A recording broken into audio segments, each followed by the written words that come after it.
Hello and welcome to another edition of FH&P Lawyers Law Talk. I'm Clay Williams. I'm a partner at FH&P, and I've got a great guest, a repeat guest with me today, a performance guru and somebody who's done this before, Nancy Ling. Welcome, Nancy. Thanks for having me again. So, Nancy, for our repeat listeners, Nancy's been doing this for a while. She's been quite a frequent guest on the show, and in fact, you used to have your own radio show for a while, didn't you? Yeah, a while back, yeah. And you can tell how that you're pretty confident in front of the camera because You're going to say I had a face for radio. Well, that's what I'm told. But when I asked for your notes as to what we were going to talk about, and we'll get into the topic, I got 5 words: when, why, but, don't, and do. So I thought that was pretty confident. So what we're going to talk about today is a topic that a question that we get a lot of from our clients, when to incorporate? Should I incorporate now? And so Nancy, why don't we get you going with your first of the topics? When? When? Yeah. Well, it's there's a lot of different factors that go into making the decision, but one of the main things, a good thing, is if you're making enough profit that it makes sense. If your business is earning more money that you need to cover your expenses and your living expenses every year, you've got a surplus of money, you want to invest it back into the business, it's probably time to start talking about incorporating. So you've got too much money, that's a good problem to have. That's a good time to look into it. There's other factors to consider, though. Maybe you want to bring other parties, partners, investors into the business with you. And when I say partners in this context, I'm still talking about a company, not a partnership.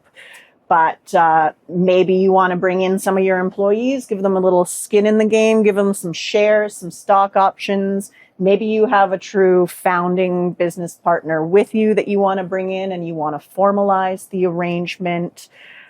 Maybe, if it's not on the positive side, if you've just got too much money you don't know what to do with, maybe you're in a high-risk industry and you're a little bit worried about exposure, liability, and you want to create a little bit of a buffer.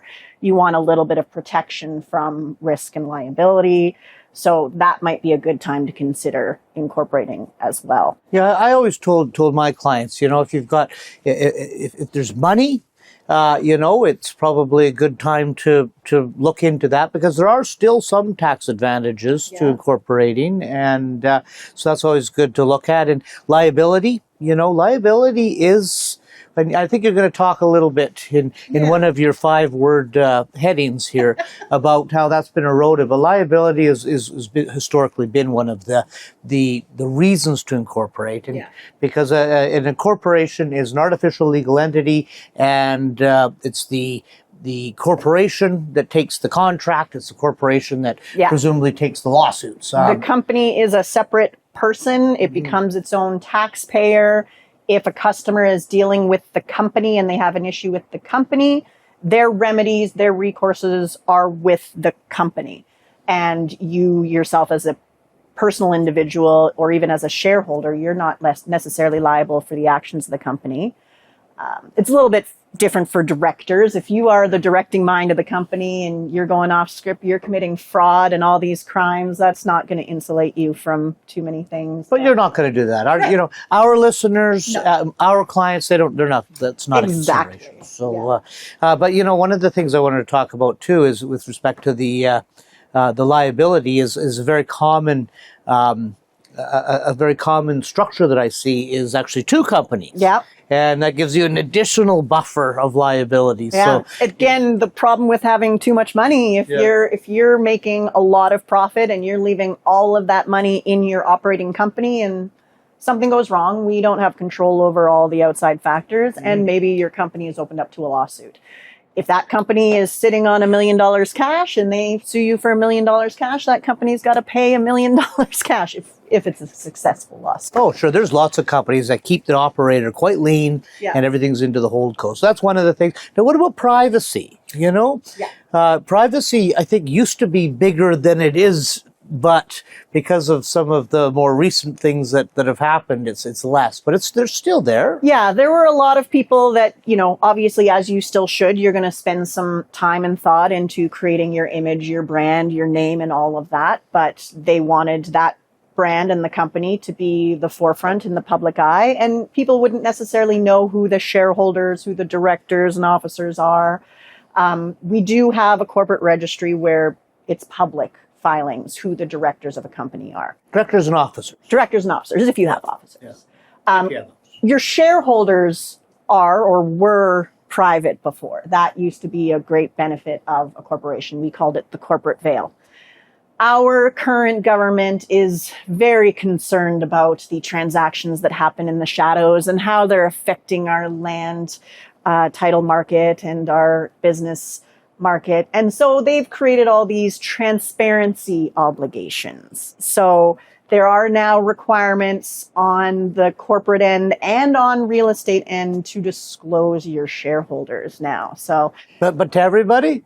No, not necessarily. So there is a public registry that we call the Landowner Transparency Registry. So if your company is buying land now, you have to disclose certain interest holders. So if they've got a certain threshold, I'd have to look this up again. I think it's over 10% interest in the value or vote. Oh, it's way more complicated than that. Indirect. It's if they control the company. You have to disclose them and where they reside. So if you think you're dealing with the local mom and pop and you do they own their building and you do a search in the Landowner Transparency Registry and see that it's Igor from Russia who is an interest holder, you might not be dealing with the local entity. But shareholding still isn't publicly available. Yeah. It is in some jurisdictions. I think Alberta is, doesn't it? Oh, is it? Oh, yes, When you because when do you a do a corporate search, you and there's see the your shareholders right on there, shareholders, but it's not necessarily public information as to who owns the company. So there's maybe some benefit there, to some people. But yeah, it's certainly not like it used to be. I mean, everybody's read the spy novels, where there's a company that's owned by another company and a trust, and a lot of that's been eroded. Well, there's more transparency obligations for Canada Revenue in any kind of trust arrangement. Now you have to disclose again the human beings. So you've got to delve down through all your holding companies until you get to a human being. And if we're doing a trust filing, you're having to disclose those human beings as well. So with some businesses, you'll see different structures that involve partnerships and companies and whatever. You still got to drill down to the human being if you've got a trust agreement in there anywhere. So we don't have the full corporate veil that we used to. But there is still some liability protection. There is still There's some a lot of liability privacy. protection, except for, if you're going in and getting supplies from a vendor, they're going to want you to personally guarantee, or a mortgage company's going to want to personally guarantee. But there's still a lot of liability protection if you are entering into a contract with somebody, another entity, and it's just a company. It's a separate entry. If I agree to do something, they can't sue Clay for doing it. It's the same thing. Just imagine me as the company, Clay as the shareholder. Not supposed to. The one thing we always tell our clients is anybody can sue anybody for anything, even if you're going to lose.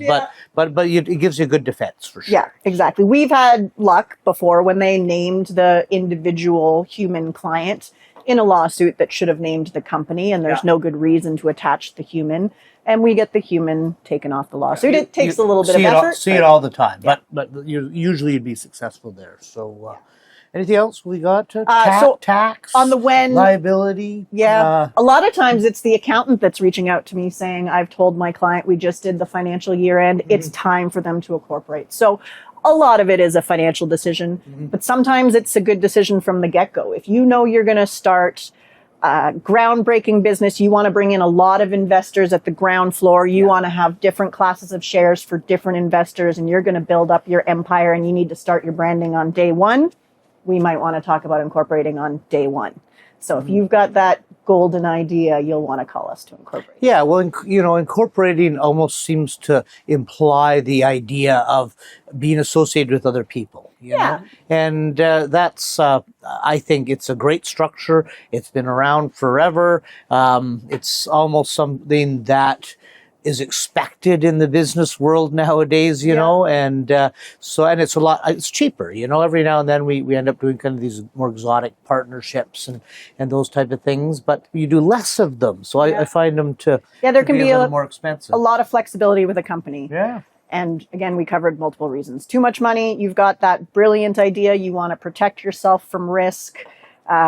Anytime your accountant's too much money, but you've got some money. We want to see if there's a way to protect some of that money. Yeah. So. And then another big thing, this is in my why column, but succession planning. So companies are technically immortal. You, unfortunately, are going to die. Everybody does, but companies don't. If you want to build something to pass on to the next generation, to pass on to your employees, to pass on as your legacy, you might want to incorporate, and then you can build a succession plan around it. You can bring employees on as shareholders over time. You can do stock option agreements. You can do, if you're bringing on multiple partners of different ages, you might have an agreement between you and your business partners, a shareholders agreement, where you set out what happens if somebody wants to retire, somebody gets sick, loses their marbles, dies. You can plan around all of that stuff, and you can plan for growth. Again, with holding companies in different structures, maybe you've branched your company into 3 different branches and you want to sell off one branch. If you've set it up as a company, it's easier to sort of bundle together that business, and you can sell the shares of that one business and keep a little income for your retirement. Maybe do some tax. I think that's a big one. Is that it does. Our tax code does seem to reward somebody for incorporating their business and selling their shares, as long as they meet certain criteria. You don't pay tax on it. It's pretty good. It can surprisingly be a little bit trickier to leave it to your kids. Sometimes it's just easier to sell it. But if your kids are even interested in your business. Kind of one of the things we do all the time, though, you know, is deal with that kind of stuff. Okay, well, let's move on to but. But? Okay. So we've talked a little bit about this. You mentioned you'll incorporate, but a lot of the third parties that deal with companies have wised up to these protections and have found loopholes, ways around it. Mm-hmm. We talked about our government piercing into the transparency a little bit, but banks are a big one. So you start your business, you go to get your operating line of credit. It should really just be the company that's on the hook for that loan. But the bank knows you've got a holding company and you've got these protections. So they're going to want your principal, your big man on campus, to sign a personal guarantee.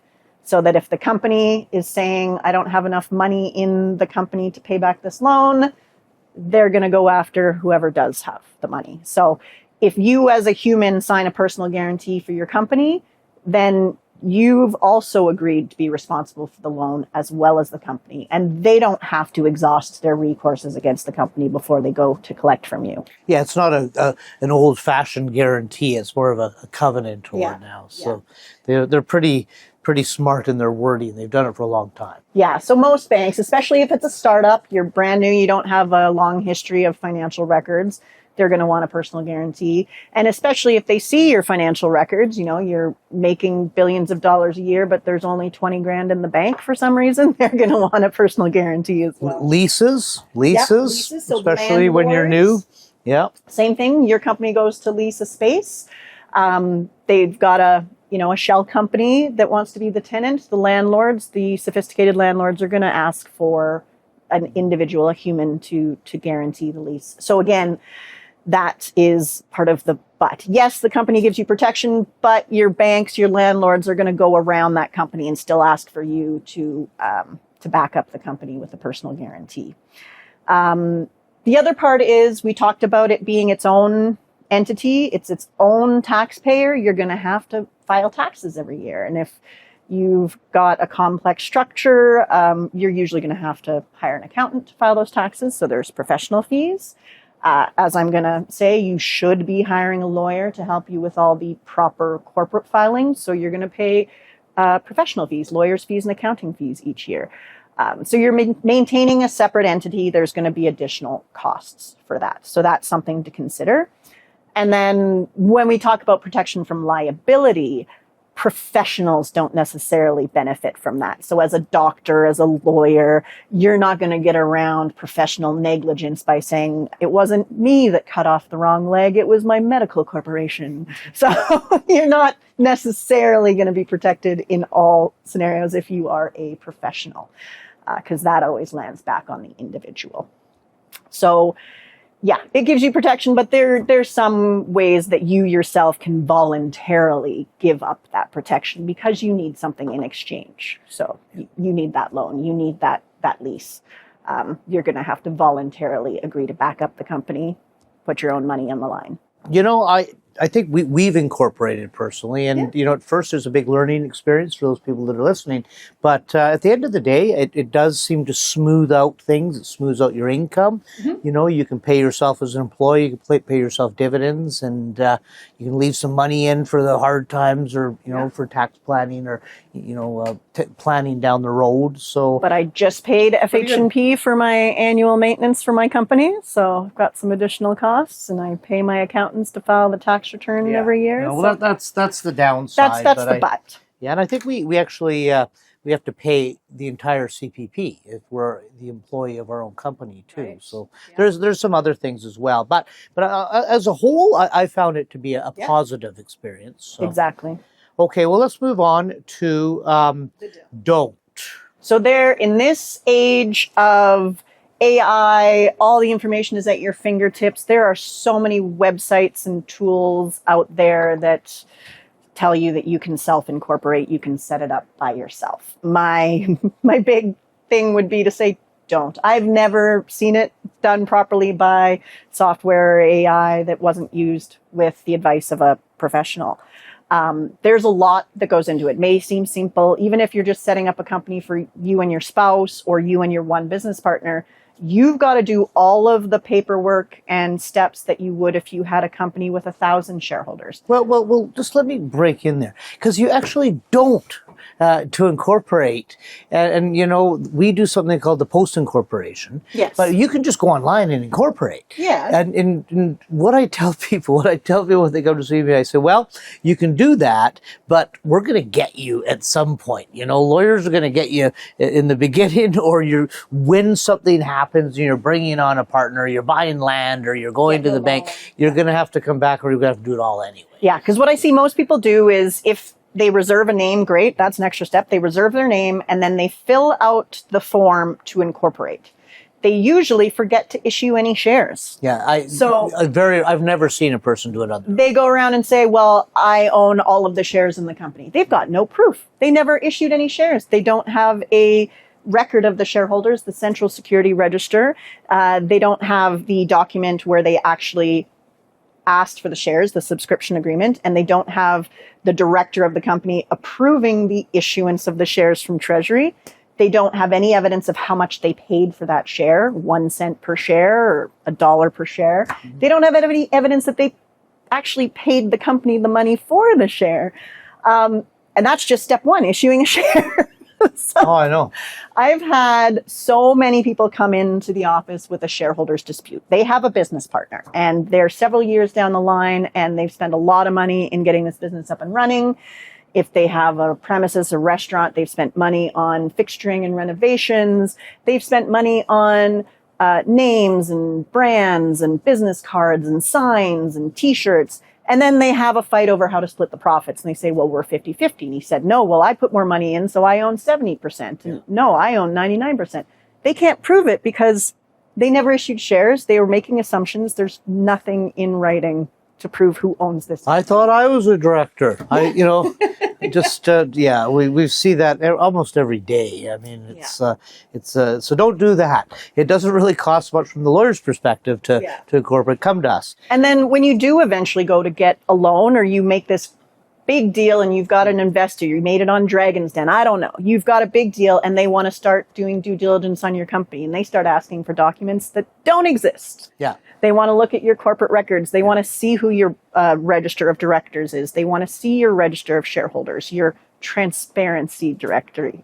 You don't have any of that. So now you're calling a lawyer last minute because you don't want to lose out on this deal to put this stuff all together 5-10 years after the fact. You're going to spend more money to do that than doing it properly at the beginning and maintaining it properly. And sometimes by that time there are disputes, and that just, to me, that's totally unnecessary. Yeah. Let's talk about shareholders agreements. Yes. Yeah. So that's a really big deal. One of the good reasons for having a company is you've got multiple people that want to be involved in a business, but you should sit down at the beginning and talk about, how are you going to run this company together? How are you going to deal with profits? How are you going to deal with disputes? If you get something that you can't agree on, then you need a document that's going to be the framework for resolving that dispute.